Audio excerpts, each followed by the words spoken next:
Está gravando. 1, 2, 3, gravando. Então vamos lá. Todos vocês já têm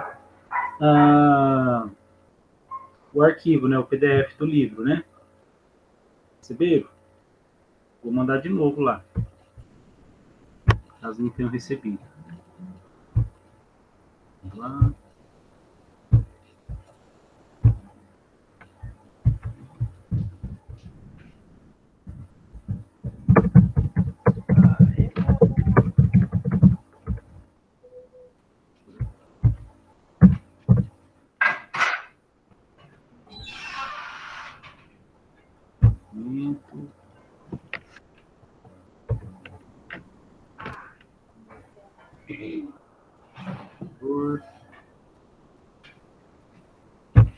Trabalho, semestre, Paraisópolis. Ó, tô mandando ele de novo lá, para quem não pegou da semana passada. Então tá lá. Tcharam! Então, esse documento aí, pessoal, vocês vão ler os capítulos. A gente só leu o primeiro, a gente leu o primeiro e o segundo já, né? É. Vocês vão ler os capítulos, se não me engano, é 3 e 4. Peraí.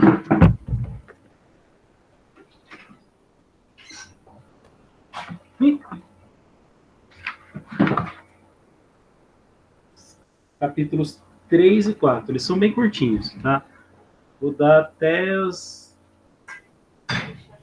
Acho que 6 horas todo mundo já vai ter lido. Então, leia os capítulos 3 e 4, que chamam. Ah, Eduarda. Pastor Glauber e Letícia. A gente vai conversar sobre eles um pouquinho a partir das 6. Beleza? Certinho? Deixa eu deixar o recado pro pessoal do grupo aqui.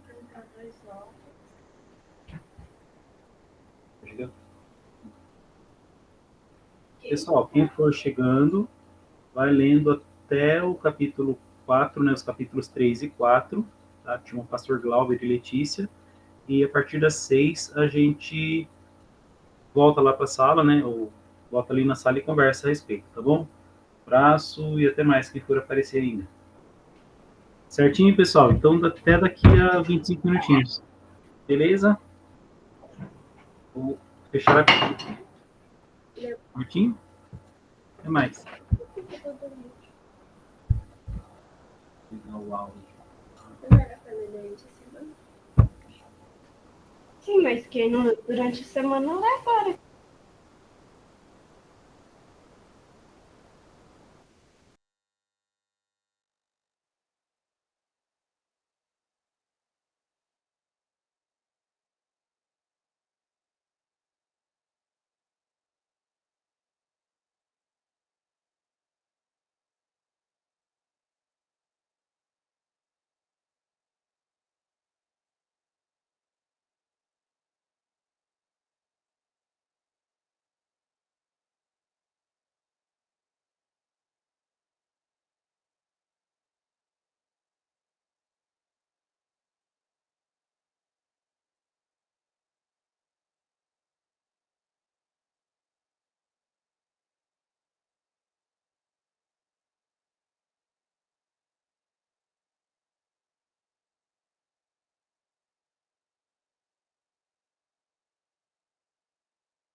Ah, aqui estou eu.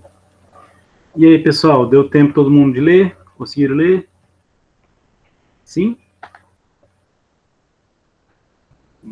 É que são curtinhos, né? Não dá, vai do mal. Vânia sim, Bianca sim, Eduardo sim, Poli sim. Então, vamos falar um pouquinho, então, sobre estes capítulos curtinhos. Bom, então, depois daquela ambientação em Paraisópolis, aquele culto meio doido lá do pastor Josenildo, né? Aí nós temos... É importante, tem uma parte que ele fala que a filha caçula é a joia da coroa dele, né? A princesinha dele. E daí, vocês lembram que ele teve um desmaio, lá naquele primeiro capítulo, ele desmaiou. E daí ele se recupera do desmaio e sai para encontrar um amigo chamado Pastor Glauber, que é o que nós vamos falar dele agora, né? Que era um antigo responsável pela igrejinha que o pastor Josenildo está dirigindo lá, tá chefiando, né, vamos dizer assim. E daí tem toda a mutreta aí, né? Porque o Glauber era, vamos dizer assim, largou ali o Paraisópolis para pegar a filial do Jardim Paulo Sé, em Campinas, que é um jardim realmente é muito grande e é muito pobre. E era maior, grande, tudo. E ele era um pouco diferente, né? Ele era mais alegre, mais engraçadinho, mais leve, né? Fazia piada, era aquele mais jovial do que o Josenildo. Tá? E o interesse dele era na filha do seu amigo, né? Então, vamos ver, ó. Precisava de pastor de confiança para colocar entre as suas orelhas. Desta feita seria de cotejar criteriosamente alguns candidatos, todos líderes das igrejas do Juiz Brasil afora. Decidiu convidar o José Nilton, pois com esse lance mataria 2 coelhos. Né? Porque ele envia o vara, e como todo bom pastor, que não pode ficar sem esposa, seria um contrassenso para quem entrega o valor da família, etc. Concluiu que precisava recasar. E rápido lembrou-se com efeito que esse amigo Nildo tinha uma flor em casa, né, a quem o velho Glauber já havia passado olhares de admiração e de cobiça, que é a Letícia. E daí o capítulo seguinte é a Letícia. O capítulo do pastor Glauber é bem pequenininho. Aí esse aqui é interessante, porque ela tinha acabado de completar 18 anos. Né? E daí ele vai falar que ela era toda bonita, perfumada, mesmo com a roupa cafona, ela ficava vistosa e tudo, né? Atenção, todo mundo ficava afim dela. A outra filha, né, não tinha tantos atrativos, ficava meio esquecida. E vocês verem que engraçado, né? A Silvana, que é a irmã da Letícia, ela foi ficando em casa assim, ela era como se fosse uma funcionária da família. Então ele é bem cru, assim, bem cruel nas descrições. Quer ver, ó? Então o Josenildo era bem criterioso, rigoroso, não deixava qualquer um chegar perto, apesar dela ter muitos pretendentes. Né? Então vai passando isso. Aí o pastor Glauber, reparando naquela gostosura, quando a mocinha contava seus 15 anos, então quando ela tinha 15 anos ele já ficava taradão olhando para ela, sem vergonha. Né? Na festa de debutante e tal. Mas naquela época ele era casado. Né? Só que, ó, esse trecho que eu falei, quando o pastor perdeu sua esposa para uma pneumonia aguda, mal o corpo da mulher esfriaram, lhe correu uma ideia safada, como nítida e persistente. E esta ideia, que tinha cor e cheiro bom, porque ele está lembrando uma pessoa, por isso que a ideia tem cor e cheiro, vinha-lhe dia e noite, como a um obsessivo. Na madrugada ele acordava com a coisa latejando na cabeça, não o deixando dormir. Ia à varanda tomar um ar, esparramava-se aflito na sua poltrona Chesterfield, tomava um trago do seu whisky Chivas, 18 anos, fumava um charuto Alondo Mendes, vamente, né? Inutilmente. Dali a pouco a ideia voltava. E sempre acompanhado de um fogaréu, uns pensamentos impudicos. Né? Impudico é, vamos dizer assim, sem vergonha. Ficou para um mês com a coisa a ponto de endoidecer. Aí teve a ideia, né, e sugerir como genro de Josenildo. Fala assim, então, né, o viúvo, menina bonita lá, daí eu boto o Josenildo aqui na minha igreja, pego uma outra maior lá eu acho que era em São Paulo, né, uma maior zona, e sai todo mundo ganhando. Aí, só que o que acontece? Olha isso aqui, Letícia ficaria bem guarnecida, Josenildo com um rebanho mais farto, e Lindalva com uma casa nova e um vidão, conforme sempre sonhara. Então eles estão tratando da vida de uma pessoa, né, de uma jovem dos seus 18 anos, como se fosse um negócio, né, um arranjo, uma negociata mesmo. E daí todo mundo vendo as suas vantagens. A menina, né, não agradou a noiva. Aí, ó, a espionagem de pai rabugento, que conseguia descobrir todos os amores de uma bela adolescente, quanto menos nos tempos atuais. É difícil, né? Não há espionagem que consiga descobrir. O fato é que a Letícia, o quê? Havia uns meses trocava mensagens, imagens, vídeo com um rapaz de Minas.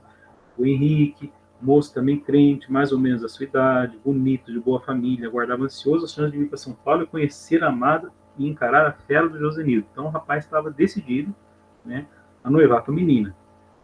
Aí foi o banho d'água fria, né, nessa alminha apaixonada. Olha que bonito que ele descreve, né?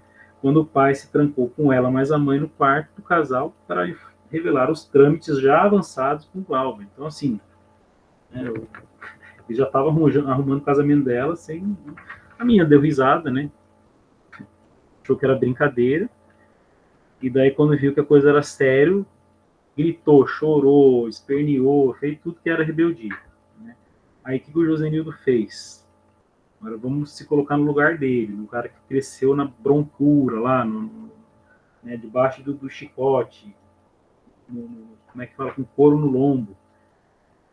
Era um homem bronco, criado na lida, no lombo marcado com cipó de boi. Então, aquele cara que, né, cresceu apanhando e trabalhando na roça. Cresceu sem saber o que era feto dentro de casa. Então, assim, a gente fica com raiva dele, mas tem que se colocar no lugar dele também.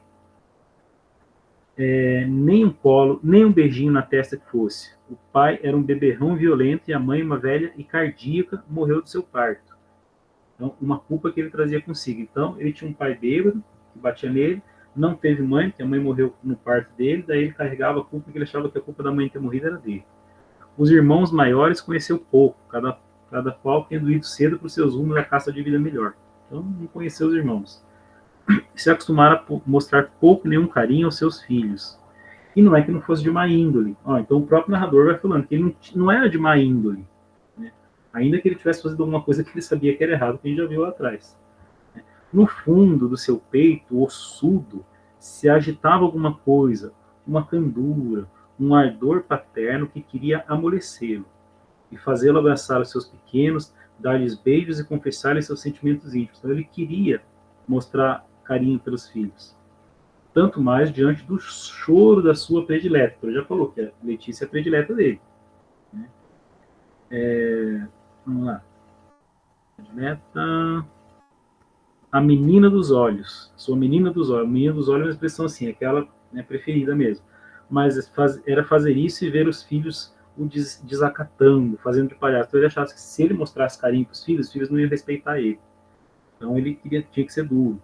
O melhor seria manter as suas fraquezas trancadas, por mais que elas se agitassem, por mais que doesse. Então, por mais que doesse para ele, não ia mostrar carinho porque ele tinha medo. Tempo não endireita filho, não endireitava filho, não lhes garantia futuro. Então ele tinha aquela cabeça assim, não, tem que garantir o futuro para eles. Então na cabeça dele, casando a Letícia com aquele velho tarado lá, vamos ser bem franco, né? Ele ia garantir um futuro para ela, uma segurança, né? Criação eficaz se consegue com cara feia e vara de marmelo. Vara de marmelo, vocês sabem, era uma vara que batia nas crianças antigamente.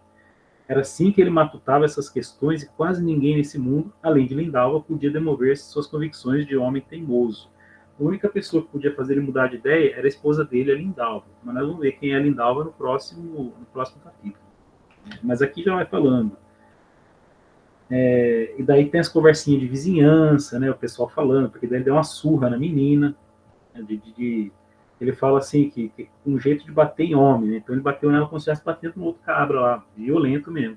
E daí um comentando com o outro, olha, que homem violento. Não, mas a menina merece. Né? Aí o Fábio sempre vai contar assim, o pessoal falando da vida alheia. Aí, quando ela vai entrar um pouquinho na cabeça da Lindau, o narrador, né? Vamos ver. A surra foi inesquecível, coisa de arrepiar, de apiedar até bandido. O homem bateu muito, como se estivesse com ódio da filha, como se descontasse nela alguma angústia só sua. Isso aqui é importante, né? Como se ele estivesse descontando na filha uma angústia que ele tinha ali dentro. Ou seja, ele carrega uma coisa ali que ele não quer botar para fora. Então, às vezes, essa violência com que ele bateu na filha não é só porque ele era bronco, porque ele achava que tinha que ser bravo, mas porque tinha alguma coisa incomodando ali. A gente já está vendo isso desde o começo, né? Que ele tem alguma coisinha ali que não está certo. Bateu com força de se bater em homem, passando da medida. E Lindalva fingiu-se de surda às súplicas da menina que gritava: mamãe, mamãe, tira ele. Quer dizer, a esposa, a mãe, não acudiu. E a gente vai descobrir no próximo capítulo por que ela não acudiu. A mãe, porém, não quis dar seu poder de mulher para conter a fúria do marido. Então, ela tinha o poder de conter o marido e não quis dar. Negou isso à filha, né? E negou sua própria maternidade, vamos dizer assim. É assim mesmo, pensou. Ela passou dos limites, ele que passa também. Então, o senso de proporção é essa. Ela foi mal criada, deixa ele bater à vontade, né? Então, deixa ele passar do limite. Ela passou do limite verbalmente na cabeça dela, né? Porque ela não queria um casamento arranjado. Então, a gente está vendo aí uma situação injusta, né? De ira, de fúria e de uma mãe que está, né, abandonando a filha. Tendo a menina já quebrada a seus pés, quase inconsciente, pois aquilo não era sua que se desse em filha menina, Josenildo entrou com uma longa bronca bíblica pontilhada com toda sorte de condenação ao campo. Então ele ainda deu aquela bronca, falou que ela ia para o inferno, isso, que estava desobedecendo o pai. O homem estava fora de si, desvairado. Daí besuntou infeliz com o azeite de Israel, petrecho consagrado que ele usava para expulsar coisa ruim, fez na filha um sacudimento dos braços, pegou e sacudiu, né, como se estivesse expulsando o demônio dela, como se ela tivesse com o demônio no corpo, e daí deixou ela no castigo severo lá, sem sair de casa, sem nenhuma comunicação, interditou tudo que a menina gostava. Então, proibiu tudo que ela gostava, celular, computador, tudo. Ficou lá incomunicável no quarto. Só sai daí quando baixar o fogo e aprender que quem manda aqui é seu pai. E que Deus tenha misericórdia, filha ingrata. Então, esse era o resumo de hoje. É pesado. Então, a gente está vendo uma situação aí complicada. Né? Um pastor que a gente viu lá, que está convivendo com uma coisa ali dentro dele que sabe que é errada, mas que ele esconde. Né? Isso está provocando um mal-estar para ele mesmo. Né? Até fisicamente, a gente viu lá que ele estava esquisito, tudo. Aí vem um outro pastor, colega dele, né, da mesma congregação, como a igreja maior, faz uma oferta lucrativa para ele, para a família, né, troca dele da filha de casamento para ele, né, e a gente vê que é um cara do seu cinquentão lá, já todo meio esquisitão, né, meio, né, ele não vê essa tara, né, ele vê só a segurança financeira da filha e o retorno financeiro para ele próprio, para a esposa também, né, tem isso. Uma filha mais velha, que não é bonita, que é tratada como se fosse funcionária. Então você está vendo aí que tem vários probleminhas permeando essa família, né? E agora a gente fica com isso, né? A menina apanhou, foi largada lá. E o próximo capítulo é para conhecer quem é a Lindalva. Vai falar um pouquinho da história da Lindalva, a esposa do Josenildo. Aí eu vou perguntar o que vocês acharam até agora dessa narrativa, esses capítulos. Se eu perguntar se vocês gostaram, é um pouquinho não, né? Mas vocês estão gostando do desenvolver da história? Podem escrever aí, ou falar, perguntar, se tiverem alguma dúvida. Bianca, sim.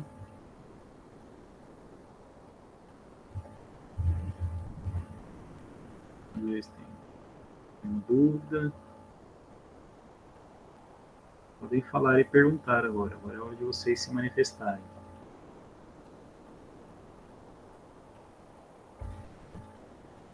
Estou gostando da história como um todo, a forma como está se desenvolvendo.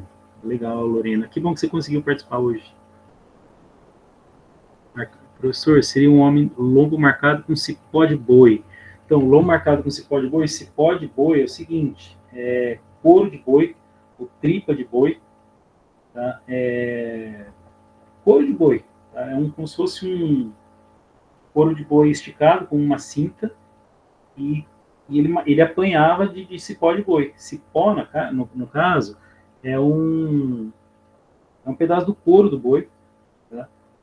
Então, feito em tira, e daí o pai dele batia nele com aquele couro de boi. Então, por que cipó de boi? É cipó porque parece um cipó, mas é como se fosse aquele couro do boi retorcido, né, ressecado, tudo aquilo. É como se fosse uma cinta feita do couro do boi. Tá? Então é duro, o couro de boi é duro. Né? Então é como se ele apanhasse de uma cinta feita do couro do boi. Por isso que é lombo marcado. Lombo é as costas, né? Então o pai dava chicotada nele. Então isso que é o cipó do boi. Então ele apanhava mesmo. Consegui conhecer de fato Josenildo, sendo um homem cruel, frio. Faltou matar sua filha nesse capítulo. Só faltou matar, né? Dizia ser sua princesa. Pois é. Fiquei em choque nesse capítulo, não imaginava que ele seria assim. Imaginei que sua filha dizer que não era. Ele iria entender, de fato. Mas não é tão fácil assim quebrar um cara como o Josenildo.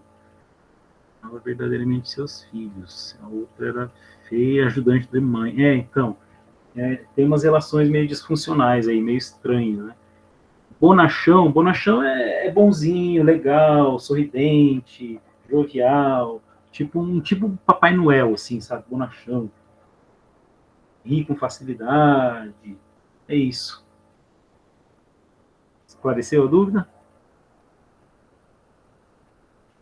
Então, coxo é manco, tá? Porque é o pastor Glauber, né? Porque o pastor Glauber teve um problema no quadril, então por causa do problema no quadril ele mancava. Coxo é a mesma coisa que manco, né? Porque você coxear é mancar. Só voltando uma coisa, vocês podem fazer perguntas aí. Essa questão de que ele não amava, a gente não pode dizer que amava ou não amava, assim, sabe? Mas tem algum amor ali. Mas não é um amor perfeito. É um amor meio com muitos defeitos, né? Vamos dizer assim. Amar ele até amava, mas vamos dizer assim, quando a pessoa, em momentos que a pessoa ama mais a si própria do que o outro, ela faz umas coisas dessas. Então vamos dizer assim, naquele momento, talvez por causa de soberba, por causa de toda a vida que ele passou, por todo o histórico que ele tinha, de ser aquele cara bronco e tudo, o amor dele não conseguiu ser maior do que o amor próprio, né? Do amor por si próprio. Então, ele passou por cima, né? Ele cometeu um ato absurdo de violência absurda contra a filha, porque o amor por si próprio, né? Que não um amor por si próprio saudável, né? Mas um amor por si próprio que não é saudável, que é soberba, fez com que ele fizesse o que fez. Né? Não que ele não amasse, que ele odiasse os filhos, mas é uma relação complicada, não é uma coisa simples, ou ama ou não ama. A gente vê, por exemplo, Fabiano, lá no Vidas Secas. Ele era duro com os meninos ali, tudo, bronco, sentiu vontade de matar o filho, né? Porque, lá no primeiro capítulo, porque viu o menino ia morrer de fome. Mas não, aquela vontade que ele sentiu de matar o filho não era porque ele não amava o filho, era porque ele não aguentava ver o filho sofrer. Aqui não é a mesma situação, esse cara é um pouco mais, até mais duro que o Fabiano, né? Mais, trata com mais crueldade e tudo. Mas o próprio narrador disse que ele tinha uma coisa ali dentro, né? Só que ele não conseguia trabalhar essa coisa, esse sentimento, não conseguia trabalhar essa ternura que ele tinha pelos filhos. Né? E na sua imperfeição, ele, vamos dizer assim, falhava em amar. Né? O que melhor que o Josenildo mesmo? Era melhor. Na verdade, ele era bem melhor. E o Fabiano dava vida pelos filhos, né? Apesar dele ser bronco. O Josenildo, por enquanto, não aprendeu a fazer isso. É isso. Mais alguma pergunta? Alguma colocação? Vocabulário que vocês podem não ter entendido? Deixa eu ver. Dá um spoiler se o Josenildo melhora. Melhora. Melhora. Vai demorar, mas vai melhorar sim. Dá uma melhoradinha, dá uma boa melhorada. Mas aí só posso falar sim, melhora. Se eu der mais daí vai ficar sem graça. Véndalo com a violência gerada pelos pais para controlar a Letícia e forma como tratarem a Silvana. Pois é, coitadinha da Silvana. Você vê, e é tudo essa questão do amar muito a si próprio. É a mesma coisa, porque a Silvana não tinha valor para eles porque não tinha beleza, né? Então acabou sendo tratada assim como a empregada da casa, né? A funcionária da família, coitadinha. Mas tudo isso gera trauma, gera conflitos internos, gera muita. E assim, cada um vai ter o seu desfecho ali. Né? Tem um outro filho que não falou muito dele ainda, que é o Saulo. Daqui a pouquinho vocês vão ver sobre o Saulo, o adolescente. No passado, gerando aquele choque de realidade. Essa família é de agora, né? O negócio passa agora.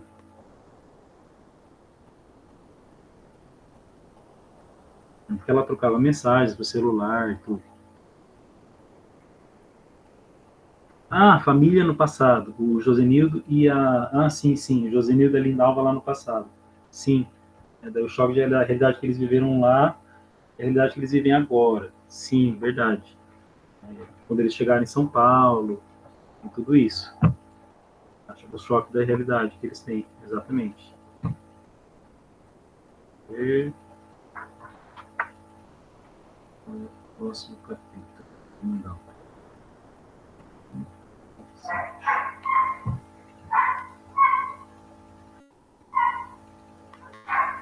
Mais alguma coisa que vocês queiram falar, pessoal? O Lucas Peralta, que não vem na aula, mas vem no projeto. Não vai na aula e vai ver no projeto. Então, vocês estão gostando do desenrolar da narrativa. Certo? Mais alguma pergunta, colocação? Se não tiver, daí eu vou encerrar. Daqui a um minutinho. Estiverem escrevendo alguma coisa.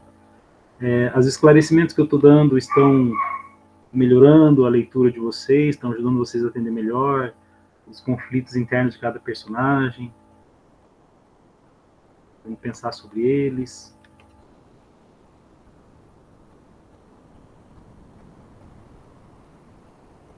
Podem escrever e podem falar.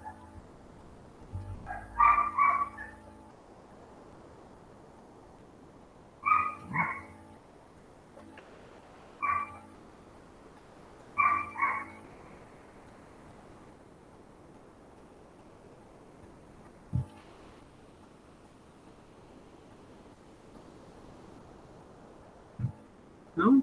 Nenhuma perguntinha a mais? Então, creio que está tudo ok. No começo achei um pouco difícil a leitura, mas agora está melhor. Legal. Beleza. Bacana. Ok, então, pessoal, para a semana que vem, vocês vão ler o capítulo chamado... É o próximo capítulo. Não, nós vamos ler na semana que vem, né? Não é para a semana que vem. Nós vamos ler o próximo capítulo que fala sobre a realidade da Lindalva. Aí vocês vão saber mais ou menos quem é ela. Pessoinha meio...